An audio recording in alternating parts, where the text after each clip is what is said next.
Howdy, what's up? We're back at it again with our Constitution Annotated Analysis and Interpretation of the U.S. Constitution. This is a very important public resource that was given to us in 2019. We're reading the 2022 edition because it hasn't been updated since. So here we are. We just now finished reading the early 20th century amendments, 16th through the 22nd. And now we're moving on over to the 23 through the 27th amendments. Let's keep going. We're going to keep going, and we got to keep going. We're going to understand the law of the land, or we are implicitly consenting to things that we don't even know what we're consenting to. And is that ever okay? I don't think so, and maybe you shouldn't think so either. Maybe we could get thinking together, and let's think a little bit harder about the things that we know. Remember this little doohickey right here? Always remember that doohickey right here. Pause it if you want to read it, don't want to waste my voice on it. Section 1. The district constituting the seat of government of the United States. That should be Washington, D.C., shouldn't it? And shall appoint in such manner as the Congress may direct a number of electors of the President of the Vice President equal to the number of senators and representatives in Congress to which the district would be entitled to if it were a state, but in no event more than the least populous state.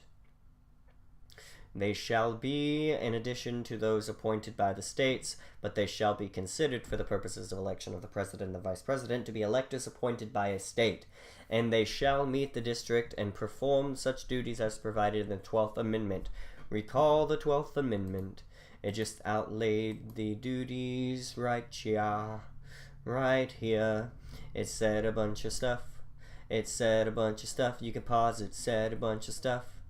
Said a bunch of stuff. You can pause it, please. Pause it. I said pause it. You can pause it right here. You can pause it right here. Let's pop it back. Get it back. Pop it back now. Section 2. Congress shall have the power to enforce this article by appropriate legislation.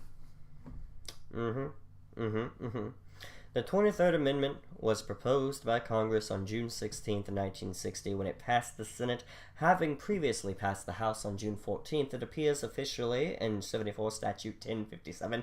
Ratification was completed on March 29th of 1961, when the 38th state, Ohio, approved the amendment, there being 50 states in the Union, and on April 3rd of 1961, John L. Moore, Administrator of General Services, certified that it had been adopted by the requisite number of states. Pause here if you want to see when the several state legislatures ratified the 23rd Amendment. It's right there. It's beautiful. It's gorgeous. You can get some dates and understand some context. Alright, we have the amendment number 14, motherfucker, 14. I said it's 24. Can you not read the two X's? Can you not read them, you whore? Alright. Section 1.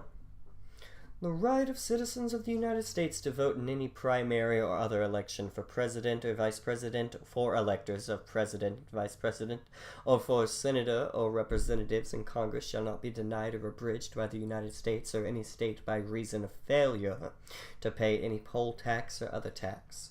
So if you don't pay your taxes, you can still vote. God damn it. You can vote. Congress shall have the power to enforce this article by appropriate legislation. Damn right, it was proposed in Congress of September 14th of 1962, having passed the House on August 27th of 1962, and having previously passed the Senate on March 27th of 1962, it appears officially in 76 Statute of 1259. Ratification was completed on January 23rd of 1964 when the Union... When the 38th state, South Dakota, approved the amendment, there being 50 states in the Union. On February 4th of 1964, Bernard L. Boutin, Administrator of General Services, certified that it had been adopted by the requisite number of states, and President Lyndon B. Johnson signed this certificate. He was like, let me put my signature on that.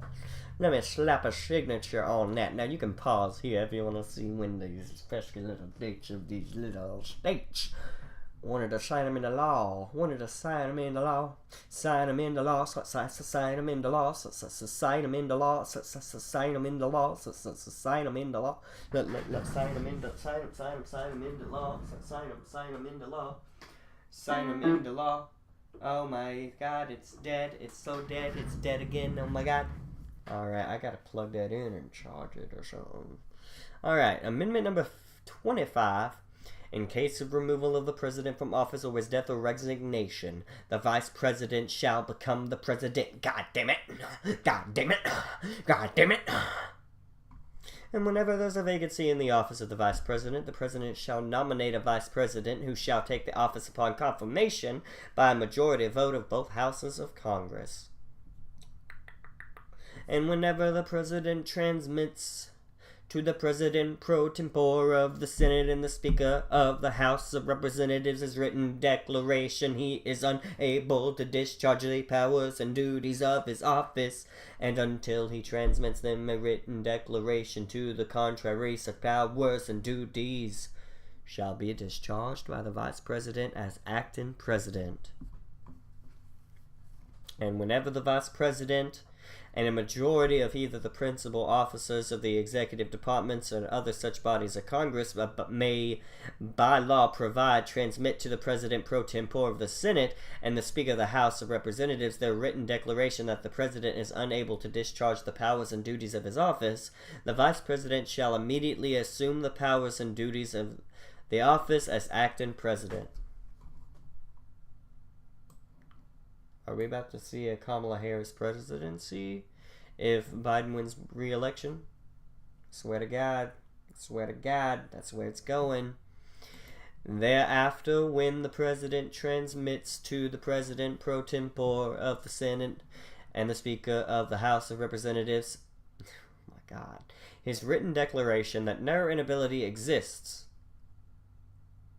he shall resume the powers and duties of his office unless the Vice President and the majority of either of the principal officers of the Executive Department or of such other bodies of Congress may, by law, provide, transmit within 4 days to the President pro tempore of the Senate and to the Speaker of the House of Representatives the written declaration that the President is unable to discharge the powers and duties of his office. Thereupon Congress shall decide the issue, assembling within 48 hours for that purpose, if not in session, if the Congress within 21 days after the receipt of the latter written declaration, or if Congress is not in session within 21 days after Congress is required to assemble, determines by 2/3 vote of both houses that the President is unable to discharge the powers and duties of his office, the Vice President shall continue to discharge the same as acting President. Otherwise, the President shall resume the powers and duties of his office. Holy fucking shit, dude. Well, let's go pop that over into thing, but let's go ahead and read this out and give you that pausing opportunity, motherfucker. The 25th Amendment proposed in the 89th Congress by Senate Joint Resolution Number 1, which was approved by the Senate in 1965 and by the House of Representatives in amended form on April 13th of 1965. The House of Representatives agreed to a conference report on June 30th of 1965, and the Senate agreed to the conference report on July 6th of 1965, and it was declared by the Administrator of General Services on February 23rd of 1967 to have been ratified. It was ratified by the states, all are here, motherfuckers. Pause if you want to see that, and the publication of the certifying statement of the Administrator of General Services that the amendment had become valid was made on February 25th of 1967. Now, I got small pee-pee brain. So we're saying, in the case of the removal of the President, the Vice President will take over. Whenever there's a vacancy in the office of the Vice President, the President can nominate a Vice President who shall take office upon the confirmation by a majority vote of both houses of Congress. So, there's no Vice President, the President may be like, yo, I like this person, and Congress can be like, yay or nay. Both houses. They have to have a majority. Whenever the President transmits to the President pro tempore of the Senate and the Speaker of the House of Representatives his written declaration that he is unable to discharge the powers and duties of his office, and until he transmits them a written declaration to the contrary, such powers and duties shall be discharged by the Vice President as acting President. So dude can be like, or she can say, I cannot do this, I am having panic attacks. And the Vice President will take over, and then he can say to the contrary at any time and be like, yo, I want to say. Now, let's break this down a little bit. I need a little bit of help. I'm having a little bit of brain issues. Simplify this for me.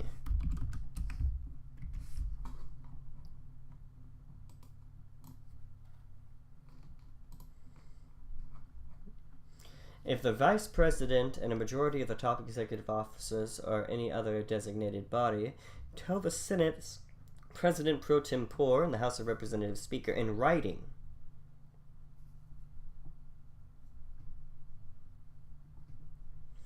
that the President can't fulfill their duties, the Vice President will become the acting President immediately. Is that what we see?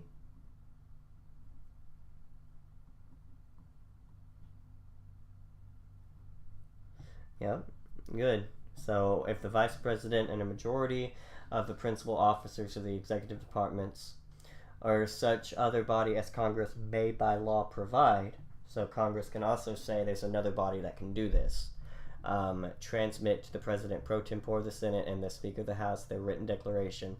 So immediately. Wow, okay. So that can be done, like the President's planning on doing something, they can be like, no, snipe! And immediately. Thereafter, the President transmits to the President pro tempore. Let's see. Later, if the President writes to the Senate's pro tempore and the House of Representatives Speaker saying that they are capable again, they will resume their role unless the Vice President and the majority of top executive officers or another designated body send written declaration within 4 days saying that the President is still unable to perform their duties. In that case, Congress will gather within 48 hours, if not already in session, to make a decision. If within 21 days Congress, with a 2/3 majority vote from both houses, agrees that the President can't fulfill their duties, the Vice President will continue as acting President. Otherwise, the President will resume their duties. So, President can send in a grievance and be like, yo, wait a minute. I need justice here. I need some justice. He's like, I can do it, and then they can say like, no, dude, guys, within how long? Within 4 days?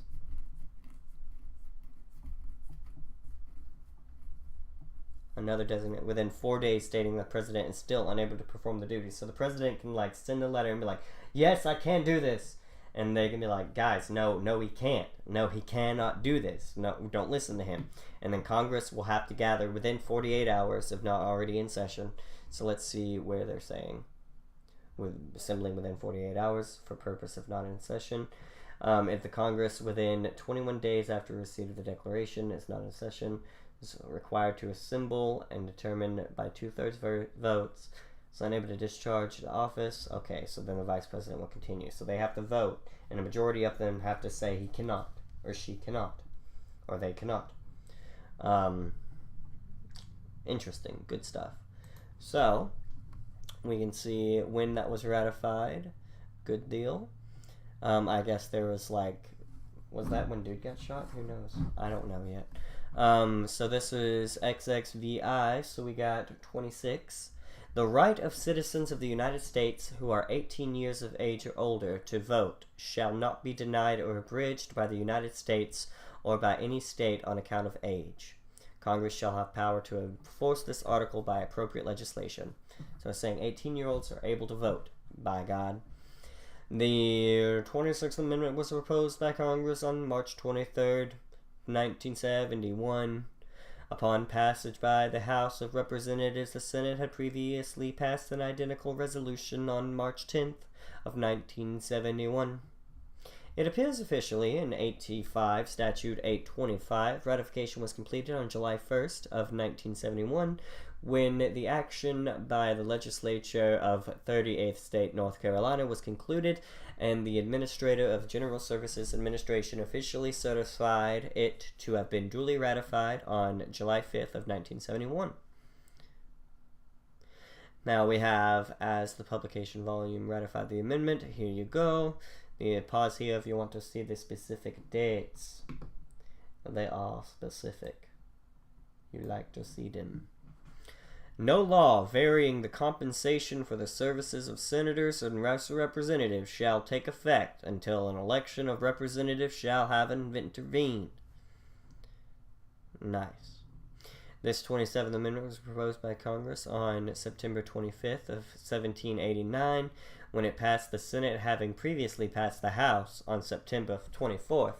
It appears officially in 1 Statute 97, having received in 1789 through 1791 only 6 state ratifications. The proposal then failed of ratification, while 10 of the 12 sent to the states by Congress were ratified and became the Bill of Rights. The provision was proclaimed as having been ratified and having become the 27th Amendment when Michigan ratified on May 7th of 1992.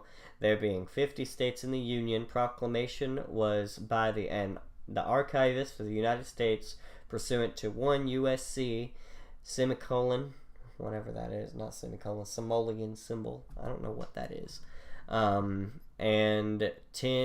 106B on May 19th of 1992. It was also proclaimed by votes of the Senate and House of Representatives. Several state legislatures, they did the proposal on these days. We see they showed back up in 1988. I guess they were looking to ratify this a long time. I guess some steam started coming in around 84. When did they start? 83. Maine came in. Oh, Wyoming. After a long drop. Ohio came in like a century later. Interesting. Weird stuff. Weird stuff.